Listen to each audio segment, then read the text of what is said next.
फरमाया दज्जाल जिस वक्त जमाने में आएगा, दज्जाल उस वक्त का हाल ये होगा, हजारों की तादाद में लोग ईमान छोड़कर उसकी फौज में शामिल हो जाएंगे। और हुजूर ने फरमाया दुनिया शुरू होने से लेकर कयामत तक उससे बड़ा कोई फितना नहीं, वो दौर भी आने वाला है। उस दौर की अलामत में क्या बताया मेरे आका ने? इरशाद फरमाया सच को झूठ बना दिया गया होगा और झूठ को सच बना करके पेश किया जा रहा होगा। क्या आज ये पूरा निजाम कायम नहीं है? ये सारा मीडिया ये दज्जाली निजाम पर चल रहा है। ये सब दज्जाल के चेले जितने भी बैठ करके भोंकते हैं, जो सच्ची बात होगी उसको ऐसा तोड़ मरोड़ करके बयान करो कि वो झूठी लगने लगे, और झूठ को इतना सजाओ, इतना बोलो कि सच लगने लग जाए। आज उस दौर में तुम जी रहे हो। कितने बड़े बड़े चैलेंजेस है तुम्हारे पास, कितने बड़े बड़े चैलेंजेस है। ईमान पर कायम रहना मुश्किल हो जाएगा। इन हालात में अब आला हज़रत क्या फरमाते हैं? इरशाद फरमाते हैं जब ऐसे हालात होंगे, उसको कहा गया है सोना बन है, सोना जहर है, सोना पास है, सोना बन है, सोना जहर है, उठ प्यारे। 3 बार फरमाया आला सोना पास है, सोना क्या है? गोल्ड तेरे पास है। सोना बन है, बन कहते हैं जंगल को, सोना जंगल सुना होगा नाम, वीरान है, बिल्कुल आवाज ही नहीं है, सोना जंगल है। सोना पास है, सोना बन है, और ऐसे वक्त में सोना जहर है। समझ में आई बात? 3 बार सोने का लफ्ज इस्तेमाल किया और तीनों में अलग अलग माने। सोना पास है, सोना बन है, और सोना जहर है, उठ प्यारे। तू कहता है मीठी नींद है तेरी मथी निराली है, शहद दिखाए जहर पिलाए, कातिल डाइन शोहर खुश, इस मुर्दार पे क्या ललचाए दुनिया देखी भाली। आज उसी दौर में हम जी रहे हैं। शहद दिखाए जहर पिलाए, तुम्हें जितना सजा सवार करके दिखाया जाता है असल दुनिया नहीं है। नौजवान, मैंने ये सारी तमहीद इसलिए बांधी कि तुमको हाँक रही है दुनिया किस तरफ। तुम टेलीविजन पर थिरकने वाली तस्वीरों को देखकर फिदाई बन गए।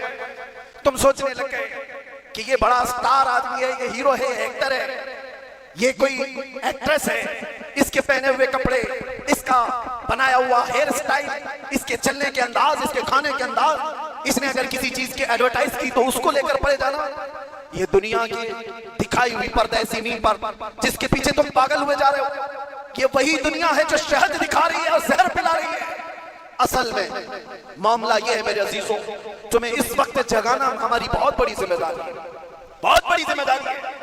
तुम इस जादू को समझो, इस जादू को समझो जो दुनिया तुम्हें खींच रही है। क्या बनाना चाहती है? मैं साफ लफ्जों में अगर कहूं तो तुम्हें क्या बनाना चाहती है? नौजवान को देखा कानों में बालियां, हाथ में चूड़ी और बालों में चोटी हुई। हमने देखा अच्छा खासा नौजवान बन क्या गया, ना मर्द दिखता है ना औरत दिखता है।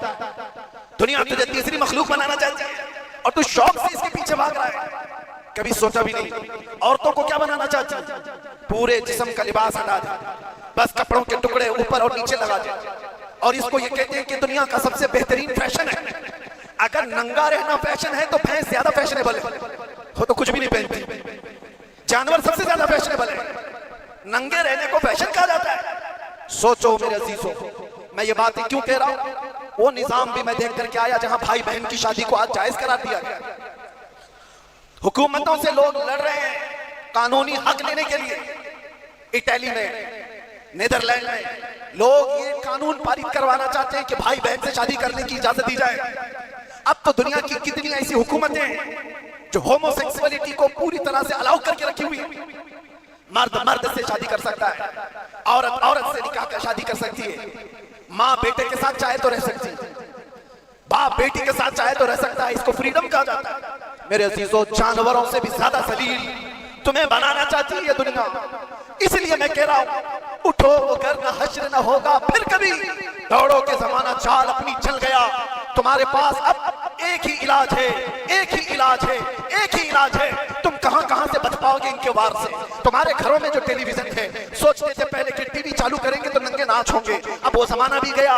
इस दुनिया ने तुम्हारे हाथों में पहुंचाया, तुम्हारे हाथों में नहीं बल्कि तुम्हारी उंगलियों के एक टच में जितनी गंदी भाषा चीजें देखना हो सब देख सकते हो। तुम्हारी आंखों की हया खत्म, तुम्हारे दिल का सुरूर खत्म, तुम्हारे रूह का नूर खत्म, सब चीजें छीन ली गई। और तुम कहां कहां बच पाओगे? कहां कहां बच पाओगे? कैसे कैसे वारों से बच सकते हो? एक ही इलाज है, एक ही इलाज है जिसको इकबाल ने 10 साल अपनी अपनी मेहनत के बाद कहा था वो इलाज ये है कि मोहम्मद से वफा तूने तो हम तेरे हैं, ये जहां चीज है क्या